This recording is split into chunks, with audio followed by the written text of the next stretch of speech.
For more on the debt ceiling, let's bring in a political expert. Welcome in Melik Abdul, Republican strategist and radio host. Thank you for joining us. Thanks for having me again. So McConnell's in the Senate, but we got to worry about House Republicans here. What's the dynamic there? Does McConnell have influence in how House Republicans do business? I don't think that McConnell has any influence over what I'll call the Freedom 20.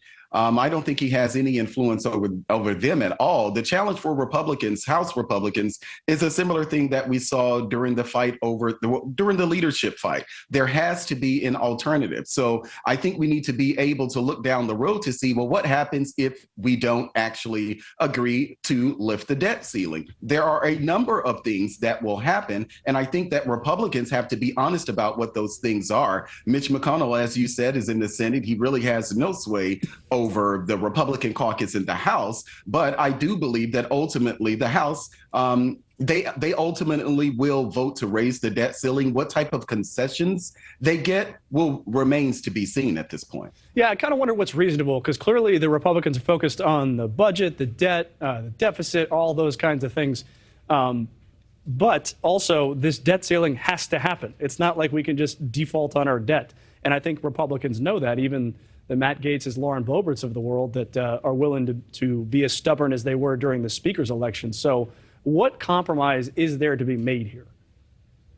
I'm really not sure here. Of course, the politicians know it, but the people online, the people in the Twitter space and social media, they don't know it. It's a difference between what we were dealing with at the end of last year with the omnibus bill and the raising the debt ceiling. One has to do with debt that you've already incurred and that you need to pay. We need to be concerned about that. I think that they're going to, the Gaetzes and the Boeberts, they'll continue their performative shticks as they did during the leadership fight. But ultimately, you have to, where the rubber meets the road is that there is a thing, real things that happen if we don't. I suspect that ultimately it'll happen. It'll be very challenging for Republicans, but for those Freedom 20 and other Republicans who consider themselves fiscal hawks and don't want to do certain things, I don't know what those concessions will be, because typically what happens, Democrats want concessions, want cuts when it comes to military spending. Republicans want cuts when it comes to entitlement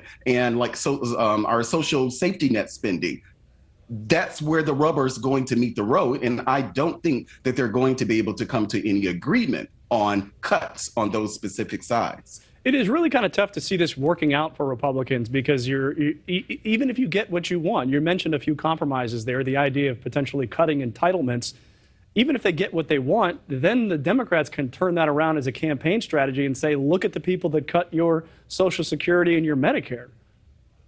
Absolutely. And that's my point about Republicans actually have to see, well, what's at the end of this? Because if you do decide to move forward and cut spending, and I'll use an example of what we just dealt with the leadership fight, defund the IRS. Okay, well, what does that mean? Do most Americans really want to defund the IRS? No. Do most Americans want reforms to our tax system?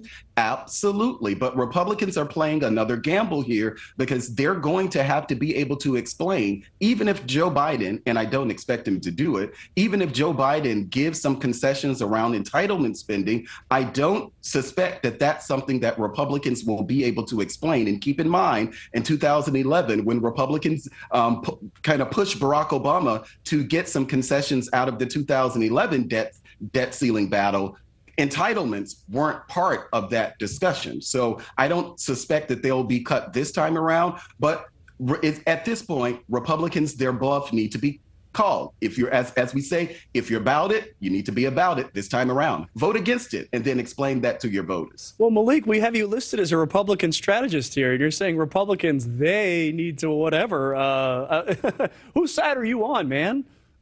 Well, I am a true Republican. I am a true conservative. But what I'm honest about my analysis, because that's what I'm doing on here. I'm giving a political analysis, and it would be unreasonable for me to push this notion that somehow Republicans are on the right side of this. My argument for Republicans, come up with an alternative. If you can't explain what that alternative is, the American people are not going to support it. That's a very Thanks for watching. Go to newsnationnow.com to find NewsNation in your cable lineup. And don't forget to click the red subscribe button below to get more of NewsNation's fact-based, unbiased coverage.